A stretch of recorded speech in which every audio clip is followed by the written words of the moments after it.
Have you ever lain awake at night, wondering if you're truly enough? Enough to light up your partner's eyes, enough to feel that quiet confidence in your own skin, enough to silence those nagging doubts about your body that creep in uninvited. If that thought has ever crossed your mind even just once, you're not alone. I'm Dr. Sofia Carter, a urologist who spent over a decade sitting across from men just like you. Men who've carried these same silent questions. Today, I want to have an honest, heartfelt conversation about something many men think about, but rarely say out loud: penis size, confidence, and what really matters in intimacy. Let me start with a story. A few months ago, a man named Darren walked into my office. At 58, he was the picture of success, a devoted husband of 35 years. A father, a business owner. But as he sat down, his shoulders slumped, and his voice dropped to a whisper. "Dr. Carter," he said.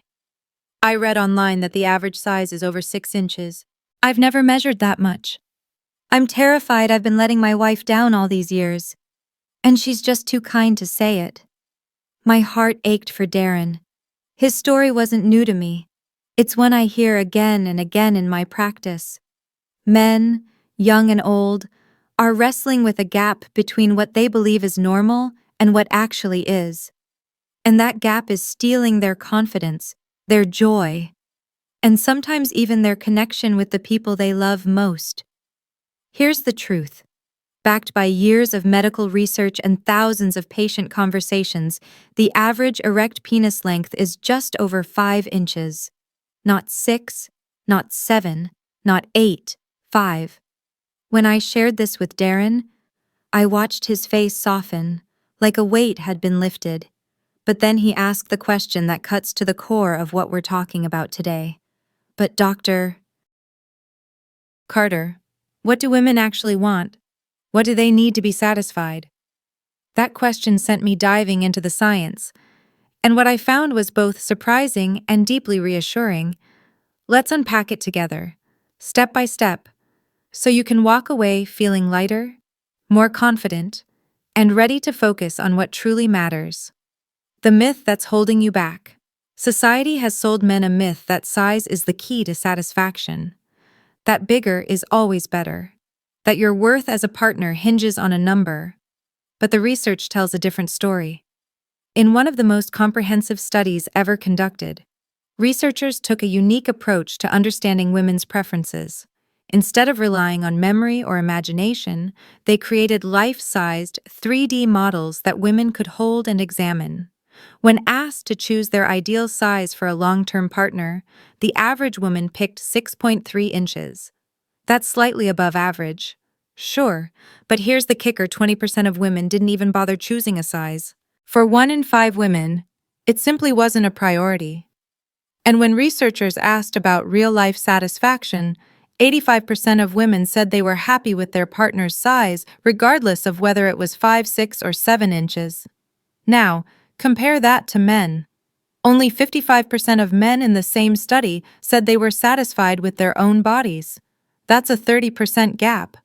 30% of men are worrying about something that, for the vast majority of their partners, isn't even an issue. I see this disconnect every day. Men walk into my office convinced they're falling short, while their partners are at home wondering why they've grown distant or self-conscious. The problem isn't their bodies, it's the myth they've been fed. Let's talk about what normal really means from a medical perspective.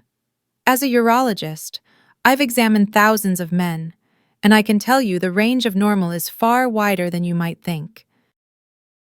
The only condition we consider medically concerning is micropenis, which affects less than 1% of men and is defined as an erect length of less than 3 inches. If you're above that, you're in the normal range, whether you're 4, 5, or 6 inches. I've had patients who are perfectly average come to me asking about surgeries or treatments, driven by a fear that they're not enough. But here's what I tell them: your body is not the problem. The problem is the unrealistic standards you've been measuring yourself against.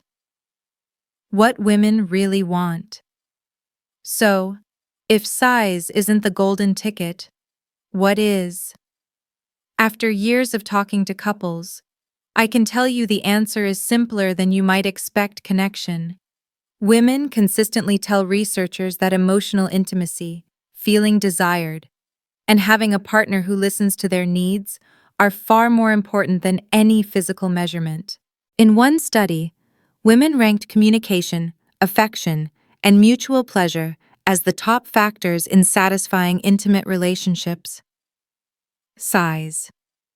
It barely made the list. I'll never forget a couple who came to my office together, a rare but enlightening experience. John, 62, was convinced he wasn't satisfying his wife, Linda, because he'd read online that his size was below average. His anxiety had gotten so bad that their intimate life had nearly stopped. When I asked Linda what she thought, she looked genuinely confused. "I don't know why he thinks there's a problem," she said. "Our intimate life was wonderful until he started worrying about this. Now he's so distant.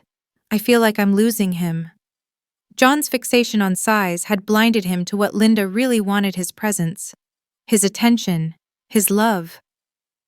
When they left my office, they weren't talking about measurements, they were talking about how to rebuild their connection. This story isn't unique.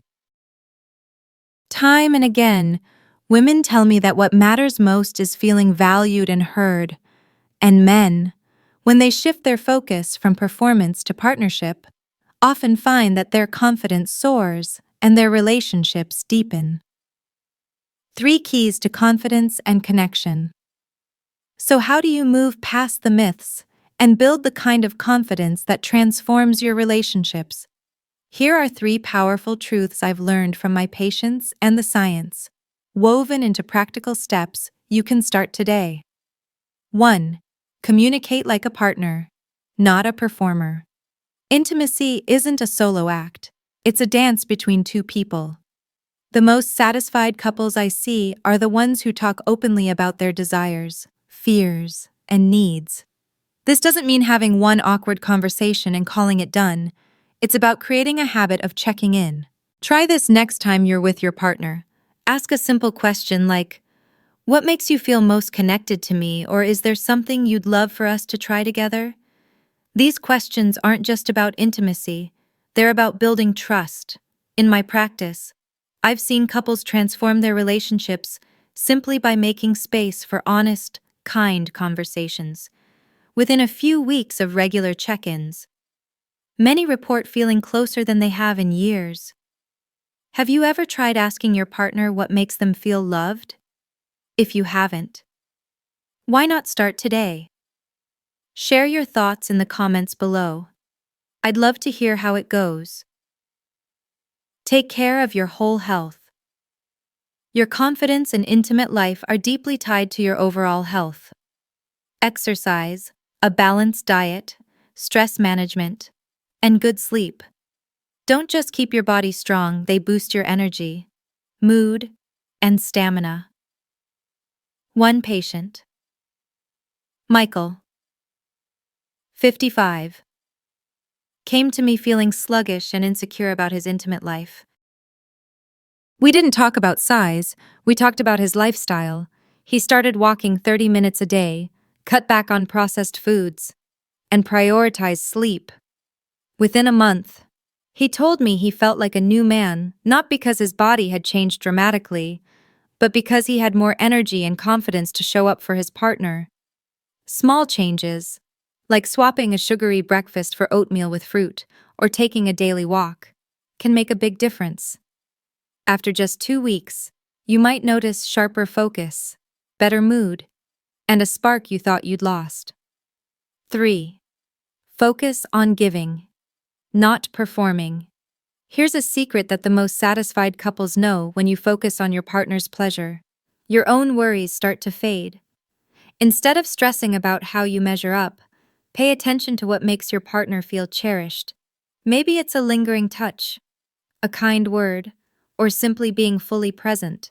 One patient, Tom, 67, told me that after 40 years of marriage, He and his wife rediscovered their spark by slowing down and focusing on small, intentional moments like holding hands during a movie or sharing a quiet laugh before bed.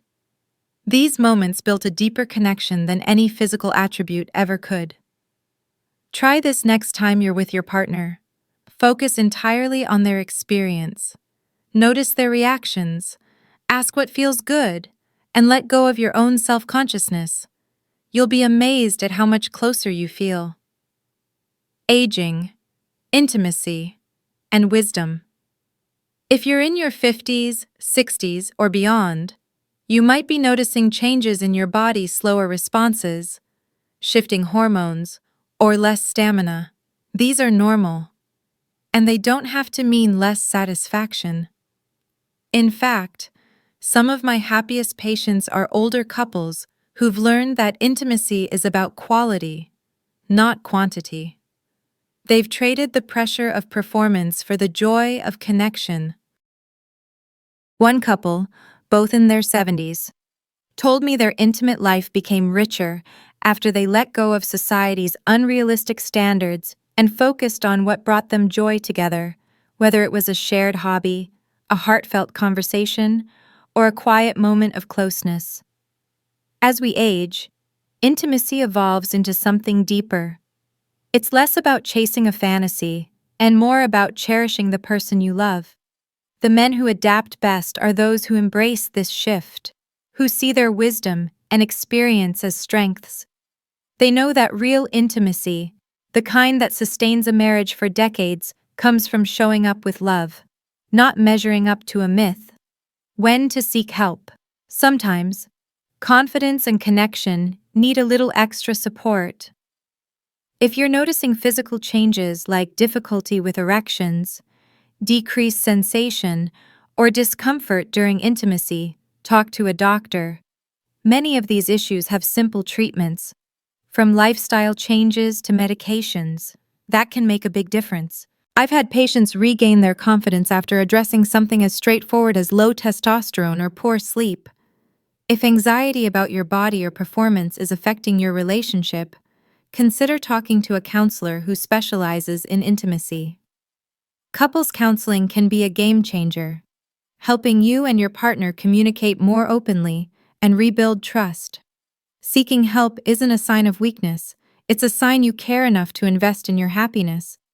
I've seen couples walk out of therapy sessions laughing and holding hands, rediscovering the spark they thought was gone. You are enough. As we wrap up, I want to leave you with the truth that's at the heart of everything we've talked about. You are enough, exactly as you are. The doubts you carry, the fears about not measuring up, they're built on myths, not reality. The research is clear. My experience with thousands of patients confirms it. And your partner's love for you proves it every day. Satisfaction in intimacy comes from connection, communication, and showing up with love, not from a number on a measuring tape. Take a moment to let that sink in.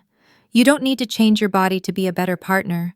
You need to be present, attentive, and kind to yourself and the person you love. Start today with one small step. Maybe it's a conversation, a walk, or a moment of focusing on your partner's joy. Within a few weeks, you might find your confidence growing, your connection deepening, and your worries fading. If this conversation has given you a new perspective or a spark of hope, I'd love for you to join our community for more insights like this.